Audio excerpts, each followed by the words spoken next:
Hello and welcome! So, because my last few tutorials didn't actually do much in the way of showing you the very basics, I've decided to do it again, and now from the start and in the right way.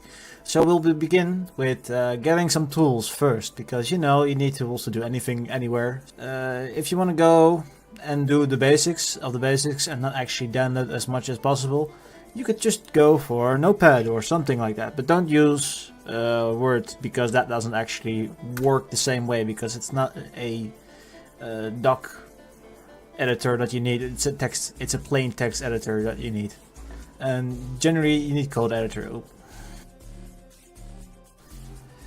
So if you want to go and be bare bones, then you need to open up Notepad, and you can actually use that as an editor. So because if you want to do that and you're hardcore like that, go ahead, be my guest, but you'll have a hard time doing anything if you actually look at existing files and such. Although it won't actually matter for the code itself, it will just work because it's JSON, and JSON doesn't give a crap.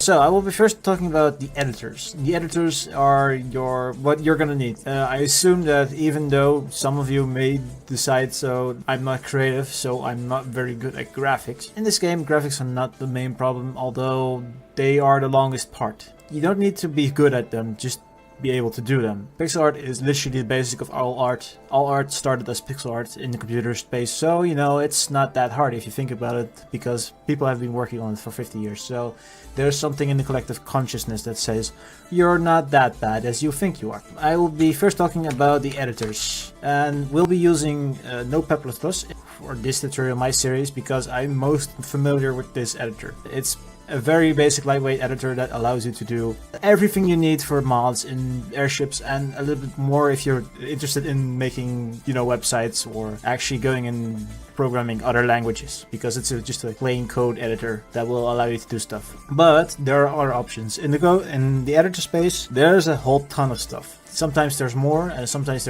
there's new ones, so you might just look around and see what tickles your fancy. Well, just say you want something slightly more advanced. You could go with Atom. It's actually an IDE, and it's a dev environment that you can actually customize and add smart coding in. And if you're good at it, and if you can actually do more stuff with it, then I guess you could go around with that. But that's basically just taking a Swiss knife that actually has a flamethrower and using it to do stuff it was not meant to do. It's overkill. And other than that, the last one is Sublime. The previous two ones are free. This one is free if for evaluation, so free, but not actually. But you can still use it, and it allows you to do a lot of stuff really fast. It's useful for some things, and as you can see on the screen, it's basically another code editor. I'm just recommending it because I've seen it in action, and it looks really good and it performs really well. So that's the code editors, and I've decided for actually taking Notepad++, and as you can see, this is Notepad++. So if I were to open a file, let's say a mod file or something, so let's say I were to open a mod file, in this case a module that is basically just let's say the ammo module. So the ammo module would look like this.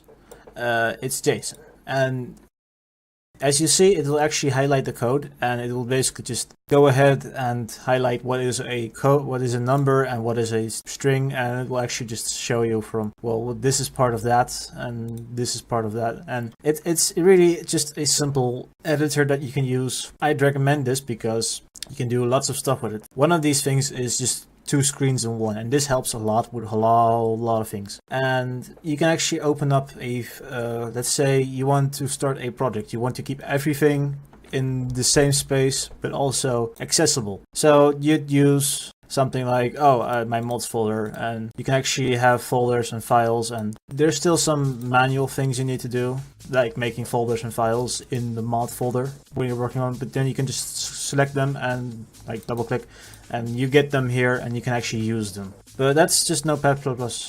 Another thing with Notepad++, because I can't stress this enough how nice this is, it's that when you close it, it opens up everything you used to do last session. It will actually just save everything as it is right now as you left it. So that's really nice. If you have a note that you're keeping up with, it's really useful for that. So I'd suggest you take it to use it for some kind of things like editing and just keeping notes, and it's really useful and it's lightweight. It runs on only on Windows right now, unless you're fumbling around with Wine, but that's a different discussion in its entirety. But that's the code editor that we'll be using for this tutorial. Next up, we'll be using for editing the software editing side. We'll be using GIMP. And GIMP is basically just the GNU, it's open source image manipulation program. It's the most used editor, well, graphics editor after Photoshop itself, in my opinion. I think, I'm not sure, but it was. And it's certainly the most used in Linux because, you know, Adobe doesn't support it anymore on that. So you could use this. I'm gonna use this, and I actually already have everything installed on this computer. But another alternative would be Paint.net. Now, Paint.net I'm not very familiar with, but I've taken a look at it, and it does support the things that you need to do in order to reproduce the process that is required of you to make mods. And in this case, it's basically just, well, you're a little bit on your own on that, but if you go with the thing that I'm not doing, that's your thing. And if you're already a .NET aficionado, go ahead with it. If you're good, you will notice the things that you'll need to do and the things that are already set as. I will note them too, by the way, so that you don't get lost with the tutorial. Although it's a different thing, it's standard conventions. Anyway, that's I'm just gonna open it up right now. So just to show you that the editor is, or this graphics editor is a thing. Well, it's not as fast with startup. It is very lightweight, and it will actually run on almost anything. If you can actually format a phone to run a desktop OS, it will run on that too. So, well, not desktop, but you know, a desktop that is based on that processor, and there are a few, by the way. They're mostly Linux though. But anyway, it can run on that. Even on 1 gig of RAM, it will work fine. And this we'll use this to actually do our graphics work. So you'd want to know by now, where do I get graphics? Where do I get the samples of things that I can add and edit and do stuff with? So for that, we'll need to go to our folders and files, and I'll show you two ways to get there. The manual one and the easy one, and the easy one is cross-platform, so that's pretty nice as well. So I'm just switching over. There we go. And basically what you need to do is literally open up your file browser, go to where you installed Steam, go to Steam Apps, colon, and then to Airships Conquer the Skies. Now, the mods are actually in data. Well, actually, the mods are not in data, but the things you need to make the mods is in data. 90% of all the code you need is in data. And I'm just gonna point it down right now. The things that you need to remember, and as you see the white screen, is basically our note block. And I'm keeping this open to just show you, make notes of things you're doing right now, because you're gonna forget. Because 1 week from now, you're gonna forget. If you don't do this 24/7, or well, close to 24/7, let's say just 6 hours a day or something, because you're bored, or you don't actually have anything to do, you're gonna forget everything that you need to know. So take notes.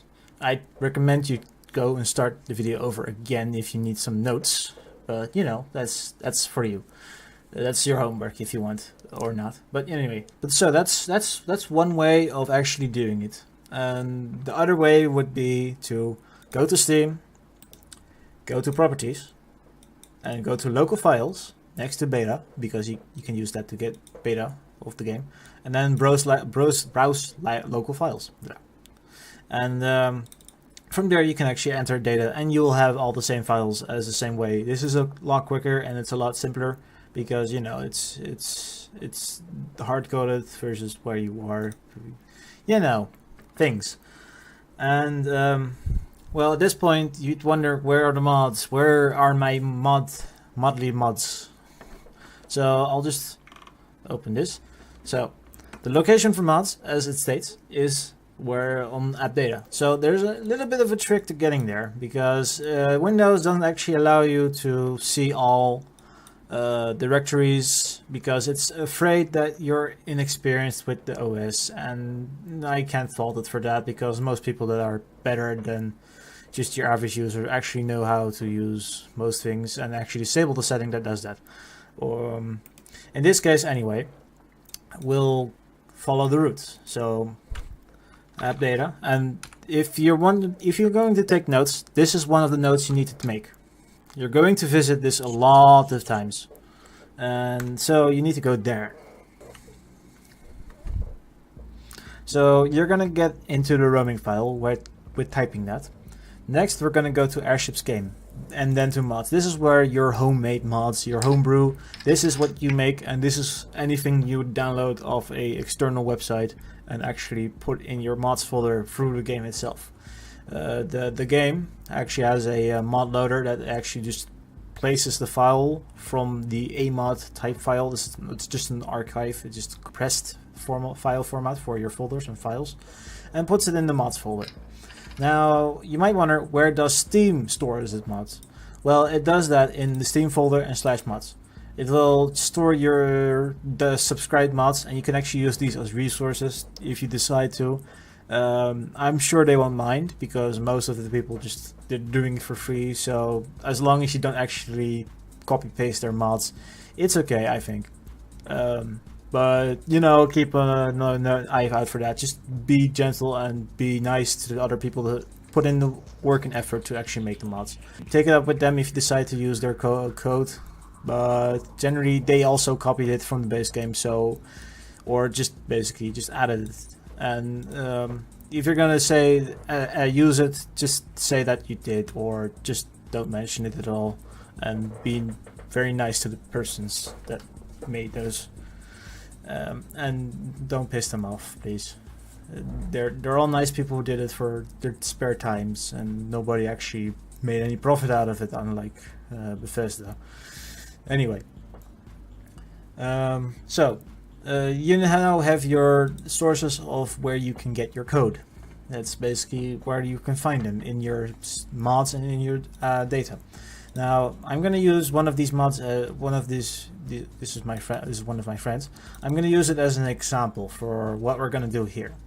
Now, I wouldn't say copy, but I would say look at it and follow its template, because at the end of the day you're still beginning, so all of these things are generally standardized. Anything most modders do is generally what you need to do yourself. Now in this case, the logo, it's one of those files that you need to make before you can actually use the mod. And well, you could just take somebody else's, or just make a blank file in the GIMP. It needs to be 12.5 pixels by 12.5. So as you see, the thing on the left, our note block. So this is our notes. So let's say we're going down here. So this is what you need to know: the width times the height. And this is basically for making new files.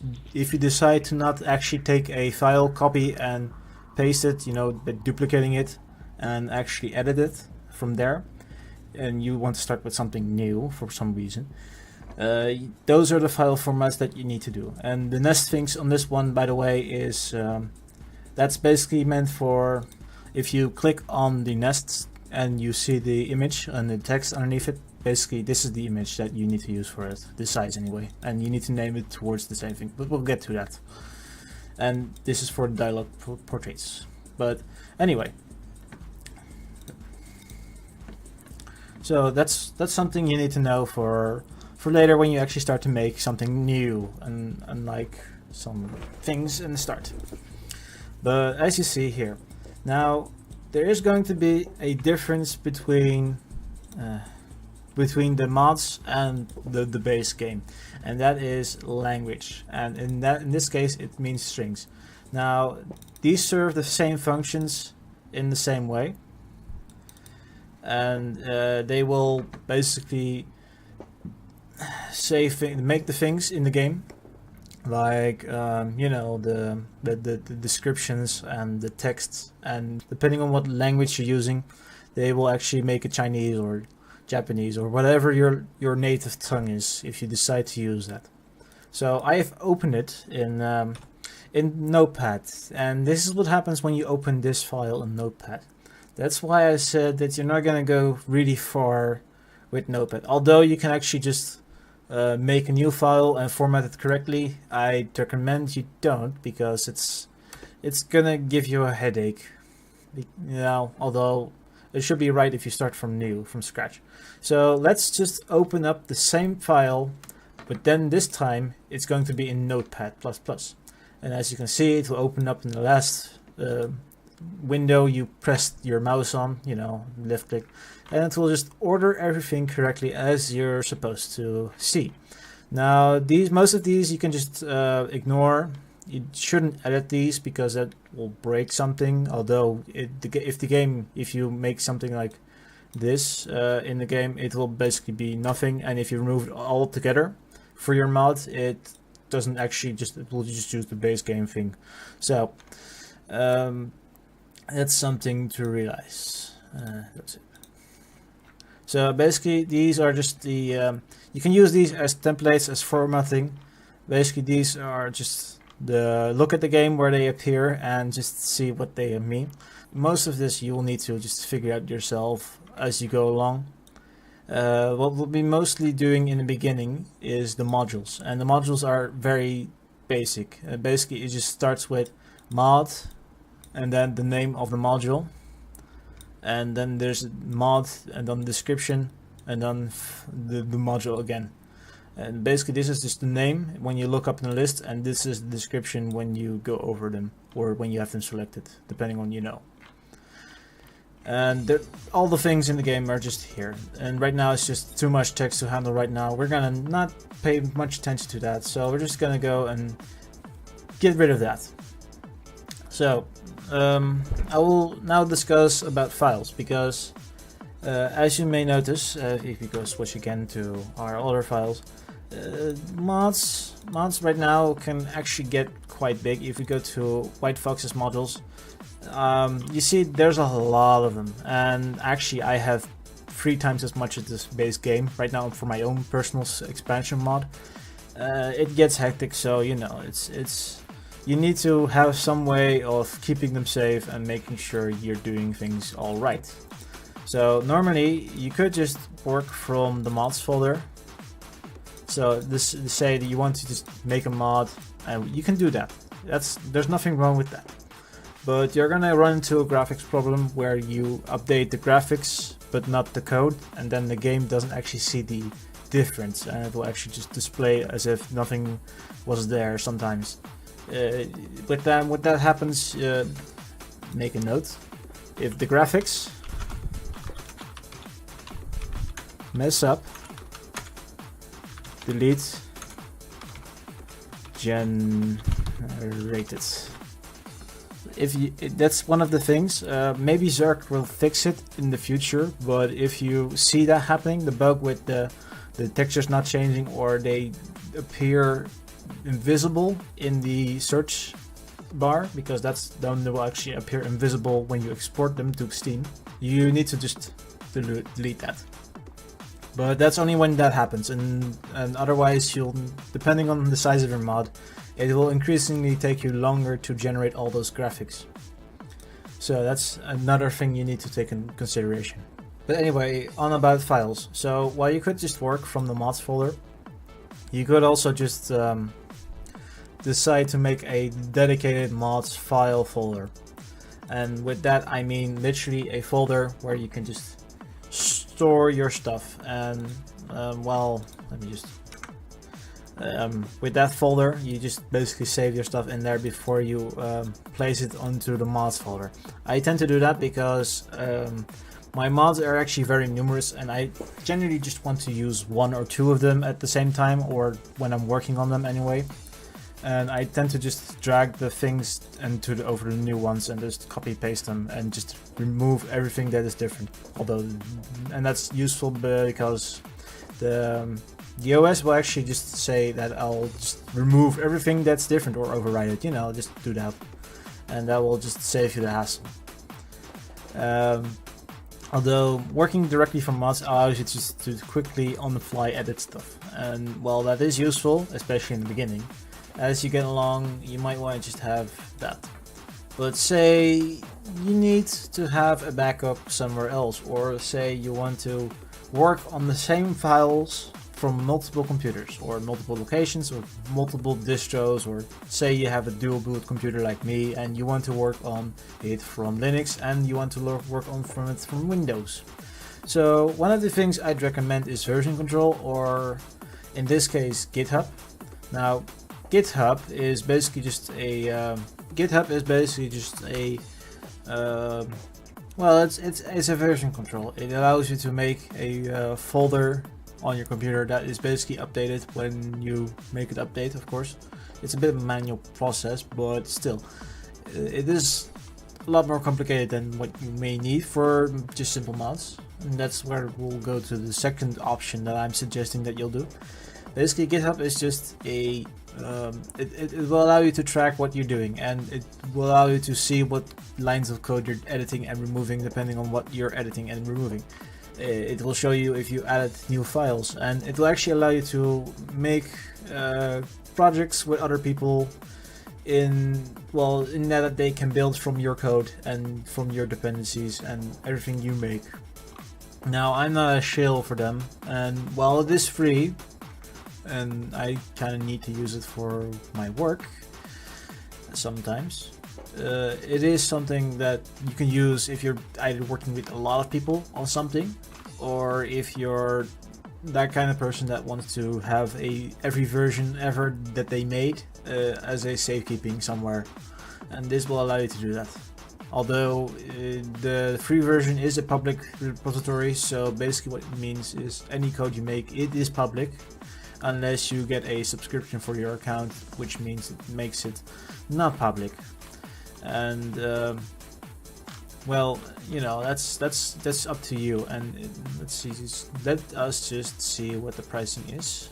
If you decide to, oh, it's $7, but that's basically just if you decide to do that, and if you're the proper pro that needs to actually have all its code secret, and you know, do that. But say you're only going to work on things for yourself, or on very small things with like 1 or 2 other people at most ever. So that's where you might use the Dropbox. And Dropbox is basically just a way to have the syncing program that will sync your files between computers. Its free limitations are just the amount of stuff you can store, and basically 2 gigabytes. But these will basically make it private. So unlike GitHub that actually posts everything online, this will make it so that only you can have it, unless you share either the folder to be edited or the public link for someone else to download. That's one thing you could do. But I recommend this one because I've been using it for many years right now, and well, I might have more than standard amount of storage at the moment, because you know, sometimes you do an action.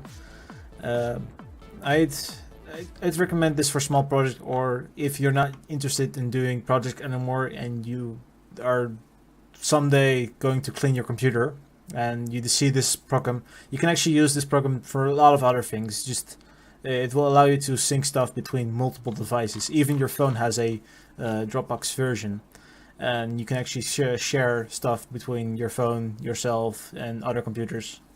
And it will keep them up to sync, and it's actually quite fast in syncing too.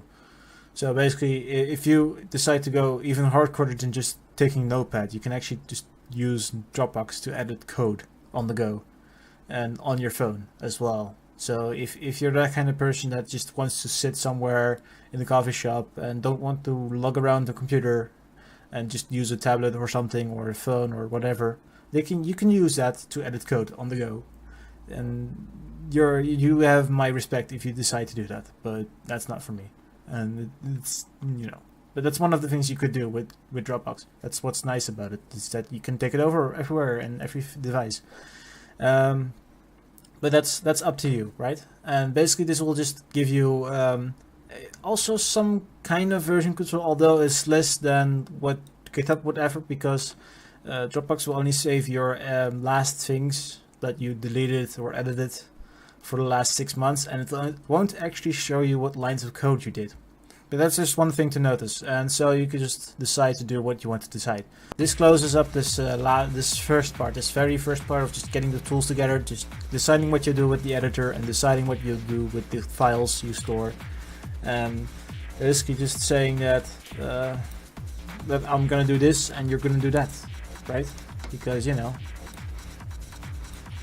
So just to wrap everything up, so let's just go back to our little handy dandy notes and just see that, look, we have what we need to go and we remember the sizes. And that's why I said make notes, because notes are useful and you don't need to store things in your brain anymore if you do. And basically just remember. Oh yeah, another thing before I forget, because I'm forgetful like that, and I've been recording for 2 hours right now straight. Basically, the templates for the game, I will link them in the description. And with templates, the graphics templates are basically just the way you edit textures in the game. And the textures, let me just open up my Dropbox, and let's just go to public, and let's just open up the template I made. Well, this template actually has all the things that you'd need, and I'll link this below as well, my personal one, although it will be empty, don't worry. This will actually allow you to use some useful things. I will do a small amount of explaining in the corner here. So basically every square in this is basically a square in-game of the modules, and it will use 16 by 16 pixels per module, so a quarter would be like 1 square in this. And I've added a coordinates. It will actually count from 0 to 10, so this is 0, this is 1, 2, 3, 4, etc.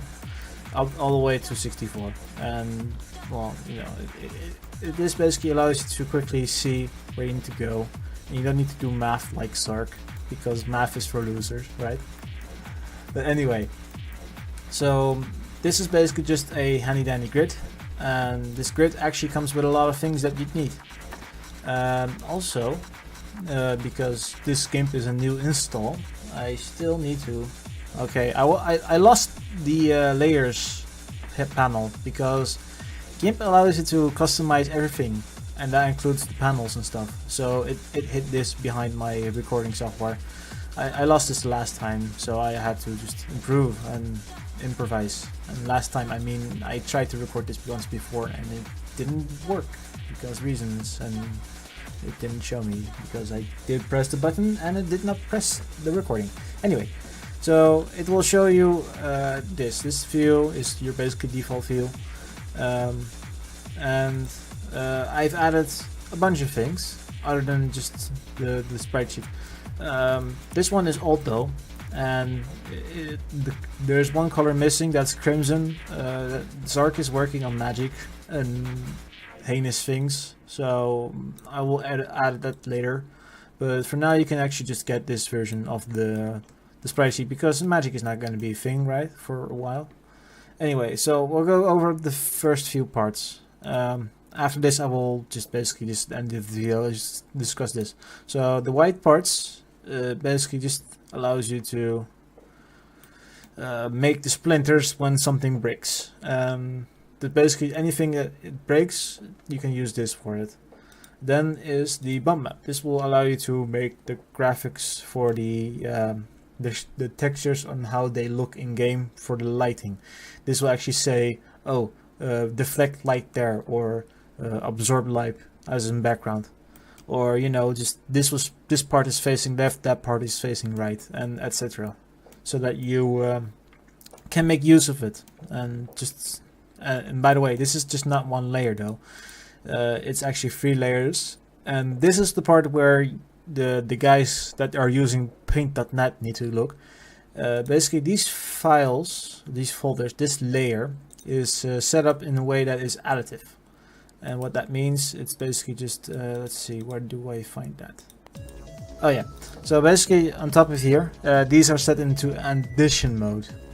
It's just a little thing. This, you need the blue layer, the green layer. Yeah, just copy these in your own time. And if you make a screenshot right here and take the colors, you can just make it. So basically this is just saying, oh, this part is shiny metal and that part is recessed in the background and set. And in the game you just literally using this, you can actually work on layer by layer basis. So you can say, oh, this part is facing left, that part is facing right, and you need to actually use make use of opacity just to make sure that you still everything is aligning. You'll need to look at the graphics layer and basically just, well, it points itself out, but you need to use these colors in these exact colors to get the right colors for the game to use as a final result. The rest is just a sprite sheet, and a sprite sheet, I made the grid, but when you do actually export this, disable everything but the graphics, this graphics sprite, this layer, this one layer. This is the palette. I added this because this is actually added in the game. Well, by the dev, because the dev has his own version that I based mine off, so you can use that one as well. I will link it too, but you can also find it in his videos. But what I have also done is added the base game things. So these are basically the base game actually has a bunch of textures, and you can find them in the images, the data under images. And I've added these so that you can actually base yours upon them as well. So so basically these are the wheels and the legs, and these are just the monster parts, and you can just reuse them, some parts, because it's already in the game, so why not use them. But anything that you need, and especially the basic ones, although they may be misaligned, just use this tool right here to move, and I will save this one correctly, by the way, so you don't need to do it in the actual thing, because it's, I literally copy pasted them in there with no regard, with gay abandon, and that things happened. But anyway, as you see, these are just the base graphics, and I think they're up to date. To be sure, you should look in the folder yourself to make sure that that's new. Anyway, to make sure that you have the correct versions, and you can actually just remove this layer and add it in. You just wreck the file if you want to. It's up to you.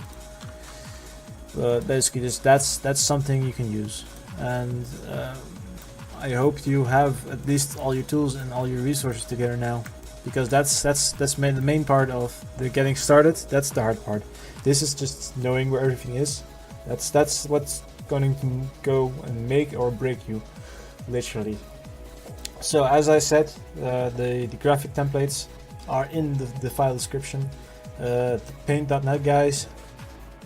If you're not crying by now, good luck with trying to replicate it. I suggest you download the GIMP and then just copy paste over the individual files and rebuild the file folder, the file from scratch into a suitable format, because it's a different format, all the things. And that's the conclusion so far right now.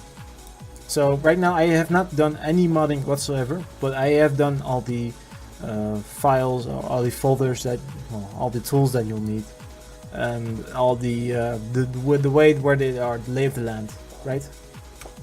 The lay of the land. That's all what we need right now. It's just the lay of the land. So to remember the tools, the source info, all the things, and the file height, and all, make notes, copy this, and then you're on your way to becoming a good modder, because I do the same thing for a lot of things. Even outside of just airships modding, I also do this for other things, like just remembering things, because the world is a big place and you're not gonna remember everything there is everywhere. I hope you enjoyed the video. If you have any questions, any issue whatsoever, do post in the comments or do give a shout out on the Steam forums, because I am everywhere on the Steam forums and I'm also everywhere in my own videos. And if I don't respond or something gets deleted, I don't actually have much control over it when something does get deleted, although I will delete spam. If you decide to just go and do something like, oh, look at this video here, I will remove it because it's useless. Or say that, oh, use my background sound. Because I'm not gonna. If I need it, I will find it, and if I don't need it, I won't actually bother. And shoving things into my face like that, or into the ones that are viewing my videos, that's no. Just no. If you make a joke, I'll allow it. Jokes are funny. If it's a Pepe, go ahead. Although, calm down with it, don't overdo it. But anyway. That's. I hope you enjoyed it. And it took a long while, and it took 2 attempts. Thank you for watching.